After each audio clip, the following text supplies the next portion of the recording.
One of the questions that many of us think about and sometimes agonize about as parents is how do we pass on our faith, our religious beliefs to our children? How do we ensure, if we can, that our children take those beliefs and make them their own? Because at some point, children become adults, they go out into the world, they have to think for themselves. So what can we do as parents to make it more likely that our children will believe the way that we do? This is a huge problem in our culture. Many children of Christian parents are falling away from the faith. They're becoming part of secular culture. Our culture in general has become not only secular, but increasingly secular. Church attendance, church membership, those things seem to be slipping. And there's an important book by sociologist Christian Smith, one of the terrific authorities in this field. He used to be, I think he still is, at Notre Dame. He has an important book. It's called Handing Down the Faith, in which he discusses exactly this. What are the things you can do to make your children believe as you do? And he says that there is a piece of good news and challenging news, perhaps bad news, up front. And that is that the parents' views have the most dramatic impact of any institution on the religious formation of their children. Parents matter. He says parents matter more than religious congregations, more than youth groups, more than faith-based schools, more than missions and service trips, more than summer camps, more than youth pastors, more than Sunday school. All those things put together don't matter as much as the parents. Now that's challenging because it means that if parents are ho-hum, lackadaisical, neglect the religious formation of their children, well, they shouldn't be surprised when their children go another way. They go off in a different direction. Now, the most important things that parents can do, says Christian Smith, is to exhibit and articulate your religious beliefs in ordinary life. Exhibit them, meaning practice them, live them. But number two, live them not just habitually or periodically on Sunday. Oh, it's Sunday, we all have to go to church.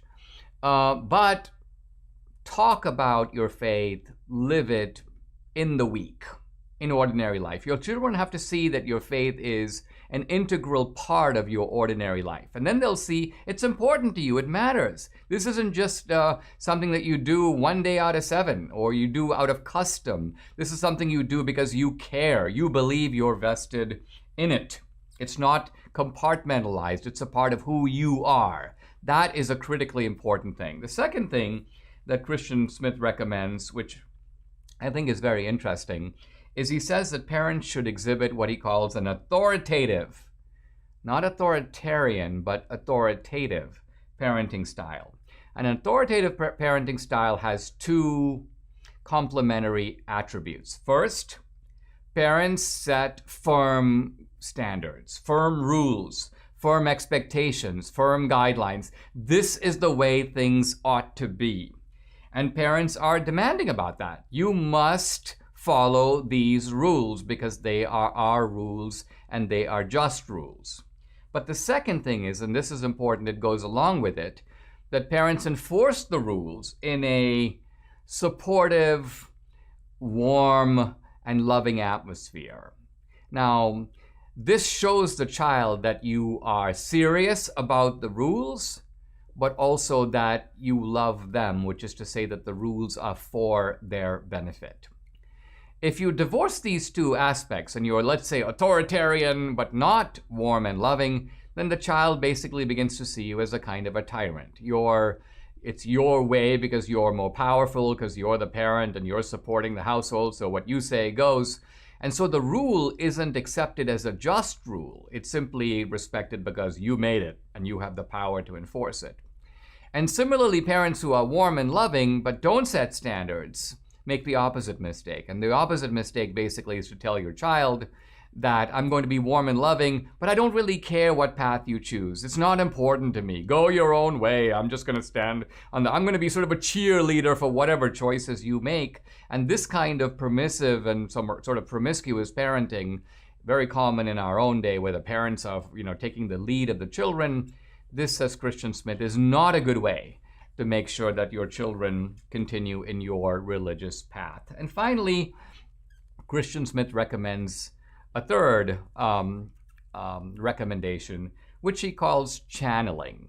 And this is where the parent exercises his or her influence, or both of their influence, in trying to make sure that the environment that your children move in is one that is hospitable to the faith.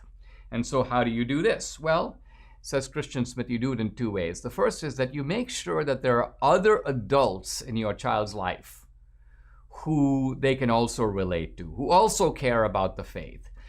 This is not to say that children are not allowed to raise questions and doubts. There should be a supportive atmosphere to do that. But when children see that it's not merely their parents who believe and everybody else thinks differently and thinks their parents are kooks. No, there's an uncle here and a friend there and a neighbor here, and they too. So in other words, parents choose your friends and acquaintances carefully so that your children can see that there's a multiplicity of adults who are engaged in this enterprise together.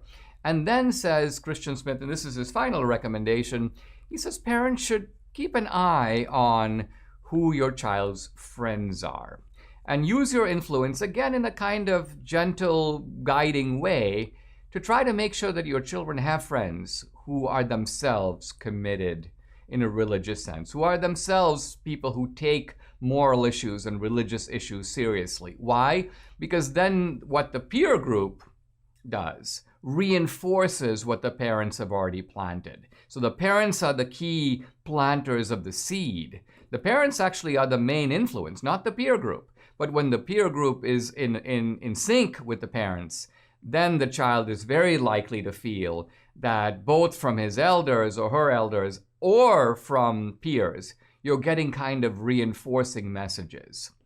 And this is all going to enable the child at some point to do what all children must do, which is that they can't simply say, I believe because my parents do.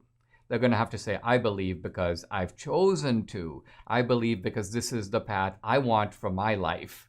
And what a joy it is for parents who are anchored in the faith that they believe to be true and to be eternal, to see their child in the end making that same choice for themselves.